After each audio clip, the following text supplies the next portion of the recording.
नमस्कार. जमिनीच्या मोजणीसाठी सरकारी कार्यालयात सतत हेलपाटे मारून कंटाळा आलाय का? तर आज आपण बोलणार आहोत ई-मोजणी 2.0 बद्दल. ही महाराष्ट्र शासनाची एक अशी नवीन डिजिटल सिस्टम आहे जी संपूर्ण प्रक्रियेला एकदम सोपी, वेगवान आणि पारदर्शक बनवते. ग्रीन रुद्राक्ष चॅरिटेबल ट्रस्टच्या या माहितीत आपण पाहूया की हे सगळं नेमकं कसं काम करतं. किती हेलपाटे मारायचे अजून? हा प्रश्न कदाचित आपल्या सगळ्यांच्या मनात कधी ना कधी आलाच असेल. सरकारी ऑफिसमधली ती गर्दी, त्या लांबच्या लांब रांगा आणि तो न संपणारा मनस्ताप. जमिनीच्या कामांमध्ये हे सगळं आपण अनुभवलंय. पण आता हे चित्र बदलतंय. फरक बघा किती स्पष्ट आहे. एका बाजूला आहे ती जुनी पद्धत, म्हणजे कार्यालयातली गर्दी, जिथे आपला वेळ आणि पैसा दोन्ही वाया जायचा. आणि दुसऱ्या बाजूला आहे ई-मोजणी 2.0, जिथे घर बसल्या ऑनलाईन अर्ज करता येतो. यामुळे आपली मेहनत तर वाचतेच, पण सगळी प्रक्रिया इतकी पारदर्शक होते की मनस्ताप पूर्णपणे टळतो. आणि या सगळ्यातला सगळ्यात मोठा बदल काय माहितीये? आता अर्ज करण्यासाठी किंवा कागदपत्र जमा करण्यासाठी सरकारी ऑफिसची पायरी चढायची काहीही गरज नाही. सगळं काही तुमच्या कम्प्युटर किंवा मोबाईलवरून ऑनलाईन. विचार करा, ही किती मोठी गोष्ट आहे. बरं, मग ही डिजिटल सिस्टम काम कशी करते? यासाठी दोन महत्त्वाचे नंबर आहेत ज्यांना आपण या सिस्टमच्या चाव्या म्हणू शकतो: कॅन आणि MRN नंबर. हे नंबर म्हणजे तुमची डिजिटल ओळख आहे आणि हे समजून घेणं अगदी सोपं आहे. बघा, तुम्ही ऑनलाईन अर्ज केला आणि फी भरली की तुम्हाला जो पहिला नंबर मिळतो तो असतो कॅन नंबर. कॅन म्हणजे सिटिझन ॲप्लिकेशन नंबर. ही एक प्रकारची डिजिटल पोचपावतीच आहे. याचा सरळ अर्थ आहे की तुमचा अर्ज सिस्टममध्ये यशस्वीपणे जमा झाला आहे. आता कॅन मिळाल्यानंतर पुढची पायरी: जेव्हा ऑफिसमध्ये तुमच्या अर्जाची तपासणी होते आणि तो स्वीकारला जातो, तेव्हा तुम्हाला मिळतो MRN नंबर. MRN म्हणजे मोजणी रजिस्टर नंबर. हा तुमचा ऑफिशियल मोजणी क्रमांक आहे. या नंबरवरून तुम्ही तुमच्या केसचं स्टेटस कधीही ऑनलाईन चेक करू शकता. ठीक आहे. आता आपल्या गरजेनुसार नक्की कोणता पर्याय निवडायचा आणि त्यासाठी साधारण किती वेळ लागतो ते समजून घेऊया. म्हणजे आपलं नियोजन करणं सोपं जाईल. इथे आपल्याला 2 पर्याय मिळतात. नियमित मोजणीसाठी साधारणपणे 90 दिवस म्हणजे 3 महिने लागतात. पण जर काम लवकर करायचं असेल तर जलद गती म्हणजे फास्ट ट्रॅकचा ऑप्शन आहे, ज्यात साधारण 30 दिवसात काम होतं. अर्थात ऑफिसच्या कामाच्या लोडनुसार वेळ थोडा कमी जास्त होऊ शकतो. चला, आता पुढच्या टप्प्याकडे वळूया. अर्ज भरताना कोणतीही धावपळ नको म्हणून कोणती कागदपत्र आधीच तयार ठेवायची आहेत याची एक लिस्ट बघूया. ही यादी लक्षात ठेवलीच पाहिजे. कोणत्याही प्रकारच्या मोजणीसाठी हे बेसिक डॉक्युमेंट्स लागणारच.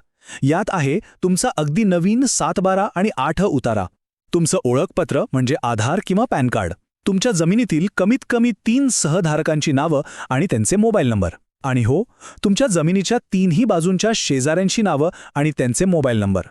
आता इथे एक विशेष गोष्ट आहे. जर तुमची जमीन नगरपालिका किंवा महानगरपालिका हद्दीत येत असेल आणि तुम्हाला पोटहिस्सा मोजणी करायची असेल, तर तुम्हाला नेहमीच्या कागदपत्रांसोबत तात्पुरता मंजूर अभिन्यास म्हणजे प्रोव्हिजनल लेआउट जोडावा लागतो. आणि अगदी त्याचप्रमाणे जर तुम्हाला बिगर शेती म्हणजे NA मोजणी करायची असेल तर त्यासाठी 2 जास्तीची कागदपत्र लागतील. एक म्हणजे बिनशेती परवानगीचा आदेश आणि दुसरं म्हणजे मंजूर केलेला लेआउट मॅप. आता आपण आलो आहोत या प्रक्रियेतल्या सगळ्यात महत्त्वाच्या भागाकडे, आणि तो म्हणजे फी भरणे. इथं योग्य चलन हेड निवडणं खूप महत्त्वाचं आहे, कारण एक छोटीशी चूक सुद्धा तुमचं सगळं काम थांबवू शकते. पण आपल्या मनात प्रश्न येतोच की समजा चुकून वेगळाच चलन हेड निवडला गेला तर काय होतं? ही गोष्ट आपण गांभीर्याने घेतली पाहिजे, कारण याचे परिणाम महत्त्वाचे आहेत. उत्तर एकदम सोपं पण गंभीर आहे. जर चलन हेड चुकला तर तुमचे पैसे शासनाच्या भरत्याच खात्यात जमा होतात आणि तुमची मोजणीची प्रक्रिया तिथेच थांबते. अर्ज पुढे जातच नाही आणि आपल्याला फक्त मनस्ताप सहन करावा लागतो. मग ही चूक टाळायची कशी? तर हे 2 नंबर लक्षात ठेवा. फक्त हद्द कायम करायची असेल तर हेड आहे 0029092801. पुन्हा एकदा सांगतो, हद्द कायमसाठी 0029092801. आणि जर पोटहिस्सा बिगर शेती किंवा दुसरी कोणतीही मोजणी असेल तर त्यासाठी हेड आहे 0029123601. फी भरण्याआधी हे नंबर नक्की तपासा. आता अजून एक महत्त्वाचा प्रश्न. समजा चुकून फी भरली गेली किंवा अर्जच रद्द करायचा झाला तर भरलेले पैसे परत मिळतील का? याचं उत्तर आहे हो, परतावा मिळू शकतो. पण, आणि हा पण खूप महत्त्वाचा आहे, इथे एकच अट आहे: रिफंड फक्त तेव्हाच मिळेल जेव्हा सर्वेअरने तुमच्या जमिनीला अजून भेट दिलेली नसेल. एकदा का त्यांची साईट व्हिजिट झाली की मग मात्र परतावा मिळत नाही. ही गोष्ट पक्की लक्षात ठेवा. चला आता एक चांगली बातमी. सरकारने काही शुल्कांमध्ये आपल्याला सूट दिली आहे, ज्यामुळे आपला खर्च वाचू शकतो. हे बघा, या सरकारी परिपत्रकाप्रमाणे सरकारी कामासाठी जे प्रतिज्ञापत्र म्हणजे ॲफिडेव्हिट लागतं, त्यावरची स्टॅम्प ड्युटी आता माफ करण्यात आली आहे. म्हणजे आपले ते पैसे सरळ सरळ वाचले.